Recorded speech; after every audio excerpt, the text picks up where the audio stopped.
Bagaimana penanganan honeymoon sistitis secara medis, dokter? Apakah cukup dengan antibiotik atau perlu tindakan yang lainnya, Ya, dokter? jadi karena ini memang suatu infeksi, memang harus ditindaklanjuti. Cuman tidak sepenuhnya harus dengan antibiotik karena gejala awal yang masih gejalanya masih belum berat, biasanya kita tidak perlu antibiotik karena penggunaan antibiotik yang terlalu masif juga tidak baik untuk pasien ya. Jadi bisa kita berikan seperti golongan antiseptik pipimidic acid ya dengan sesuai dengan keluhannya. Nanti kalau itu tidak membaik, baru nanti kita berikan antibiotik yang sifatnya spektrum luas atau antibiotik secara umum dulu. Nanti kalau itu tidak baik, biasa kencingnya kita periksakan atau kita kultur ya. Dari situ kita bisa tahu jenis kuman yang sebenarnya menginfeksi pasien itu seperti apa. Karena dari penelitian memang mayoritas adalah bakteri E. coli tadi yang saya sampaikan. Jadi kita awalnya bisa kita tindak lanjuti dengan pipimidic acid atau pembersih saluran kemih.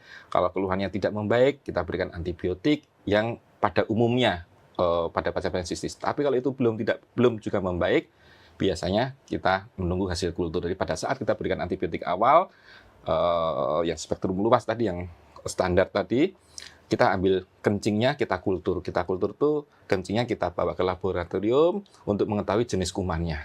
Sayangnya hasil kultur ini baru bisa jadi dalam kurun waktu 5-10 hari. Nggak bisa langsung besok jadi karena kumannya atau bakteri yang ada di kencing itu dikembangbiakkan di suatu media khusus. Jadi nggak bisa besok suruh jadi, nggak bisa, jadi memang butuh waktu.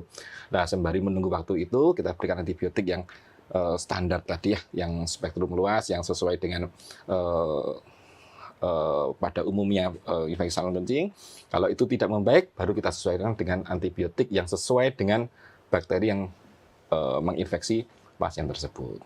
Gitu. Baik, jadi daripada Biasanya juga pastinya disertai dengan perubahan-perubahan behavior ya, jadi harus jadi lebih higien dan sebagainya. Baik, jadi daripada nanti menebak-nebak atau mencari antibiotik sendiri, langsung aja ke dokter spesialis urologinya ya, Dok, ya? Betul, karena yang pertama penggunaan antibiotik memang harus selektif ya, dan itu kewenangan seorang dokter yang harus menentukan. Oleh karena itu pemberian antibiotik memang sudah diatur harus dengan persepan seorang dokter. Gitu. Baik, dan jangan lupa juga menjaga kebersihan ini Betul, ya, dokter higien daerah ya? genital, terutama pada perempuan ya. Baik. Ya. Download Tribun X sekarang, menghadirkan lokal menjadi Indonesia.